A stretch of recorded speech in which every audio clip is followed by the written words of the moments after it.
दोनों कलाकारों से नम्र निवेदन करूंगा कि साधु संतों की तपस्थली हमारे मारीटा ग्राम आज भी हम लोगों को याद है। बच्चों तुम लोग नहीं देखे होंगे, यहाँ एक प्यूर हुआ करते थी जिसमें खाना बनता है। इसे साफ जाहिर है कि ये हमारे साधु संतों का ये धर्मशाला आज से नहीं है। हम लोगों के बाबा भी बताते थे कि धर्मशाला है। तो धर्मशाला किसे कहते हैं? धर्मशाला उसे कहते हैं जहाँ ऋषि महर्षि उसमें आके ठहरते हैं। ये धर्मशाला कोई बता ही नहीं सकता, हमारे पूर्वज बाबा भी नहीं बताए कि धर्मशाला कैसे नाम पड़ा इस मोहल्ले का। बस हम लोग माँ भागेश्वरी को जानते हैं, काशीदास बाबा को जानते हैं, ये तमाम देवी देवताओं को हम लोग जान रहे हैं।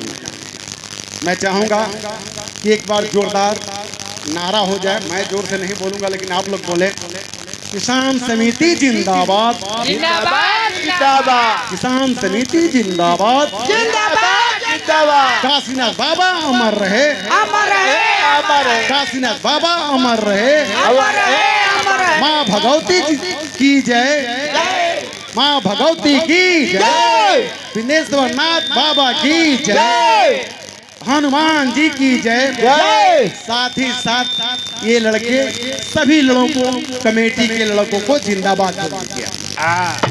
धन्यवाद। मैं समय लिया, मैं गुस्ताखी किया, मैं मंच खाली करता हूँ। राम प्रताप भैया व्यास जानते हैं भाई कि व्यास लोगों का गाना है, आप लोग सुनना है, इसलिए मैं बीच में आप लोगों को नहीं आ रहा हूँ।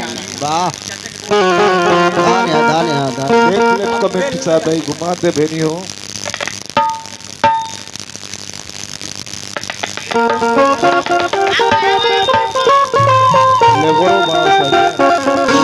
ए बाबू बोलो वह लड़का माई से कहता, राम कहता, अरे जे करे से सृष्टि भई,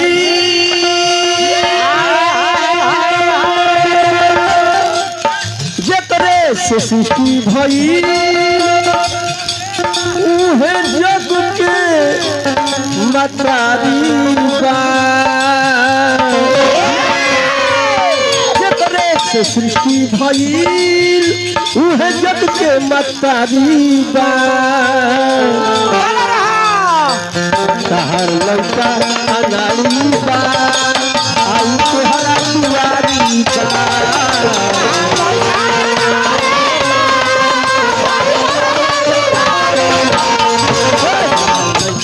अनाड़ी बा, आई तोहरा दुआरी बा।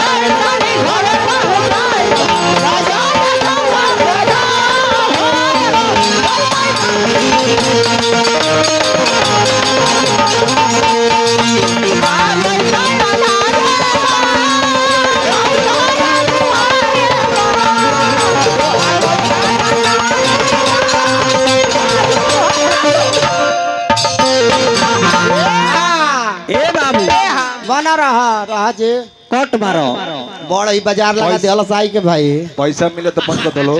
यही लोग का सुन बाजार लगेला, कहीं भी मेला रुआ लगाई, खाली मर्दाना में जाई लो, बाजार फीका पड़ जाई। ई लोग बिन सुनरो टिकली के जाई लो, बाजार चकाचक हो जाई।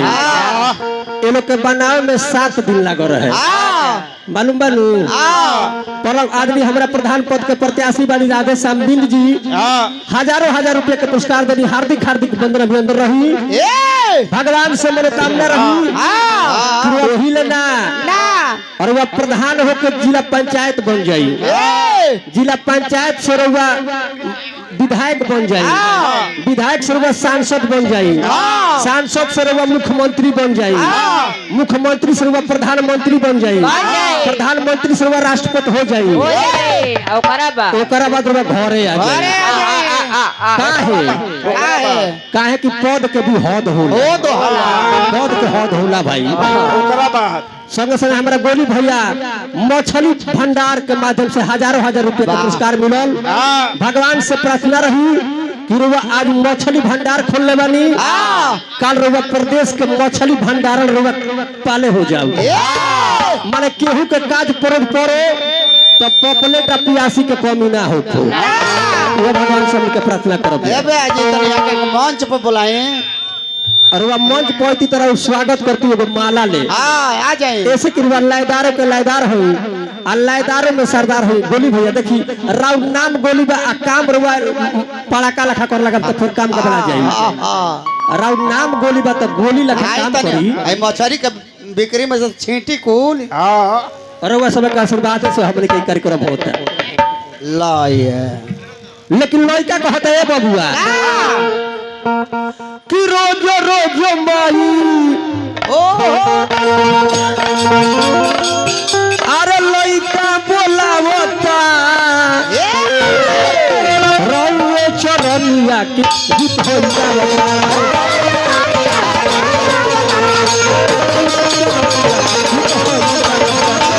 ए बबुआ बोला बोला अरे रोज रोज माई लइका बोलावता रौरे चरनिया के गीत हो जावता।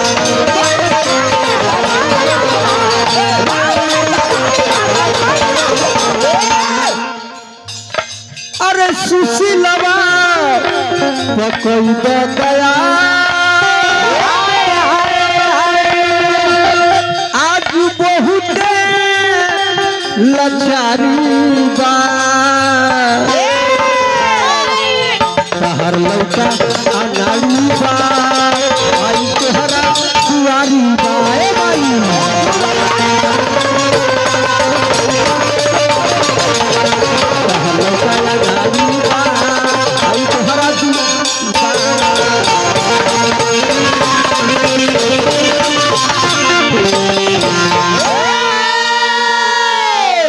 परम आदमी हमारा गैस एजेंसी के ड्राइवर बड़े चाहे भंडारण बड़े हमारा बबलू जी के माध्यम से हजारों हजार रुपए का पुरस्कार मिलल।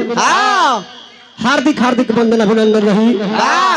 लेकिन बबुआ चलत चलत में गौरी भक्त अइले माई से कहले माई आज तहरा चरण पर हम अपन माथा फोड़ के आ तहरा के दिखला दे कि हम एक पिस्तार लड़का होई। वह हुरका लेके माई से कहत रे कैसे कहत रे हाँ हाँ ले ला ले देखो सीजनी चीज है कुल तब का सीजनी चीज ले ला ओकरा के त ले त बबुआ दे तने हुरकावा देखे आओ सुशील भाई मोलाय में बजे फाटे जा कहां गए पड़े। हां राकेश भाई एगो बात कहले हो कि राम प्रताप भैया हमर ताल में गुड़ हले आ भौजी घरे रहली तो कहत ले जे बड़ा पुरान लय हो ते भौजी के लगे ई काई रहलो कि पियावा सिवान से बिहान भइले आई आ देवर तन देहिया पर डाल दरा जाई माने ओजा तू का करे गो रहलो ई का करे गो रहलो हमरा इहे लेके बुझात खिचड़ी लेके बारे न हो जाई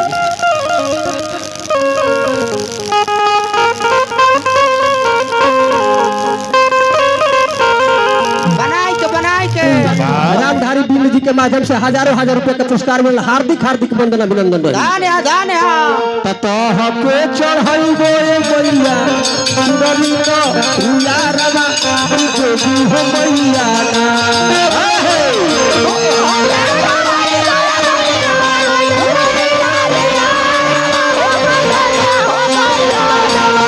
ओहो तह के चढ़ई गोए मैया सुरली रुया रवा जोगी हो मैया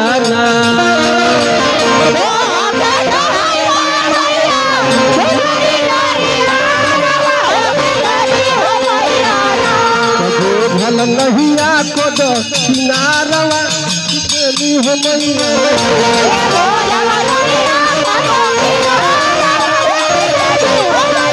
भल नहिया को दो किनारवा देली हो मैया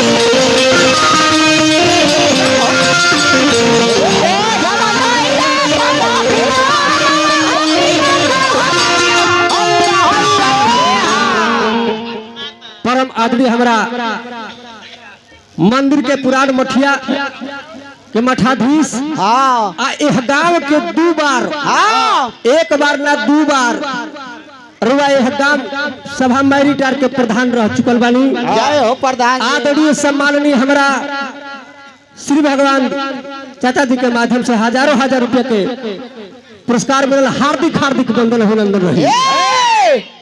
लेकिन माई से कहत रे बबुआ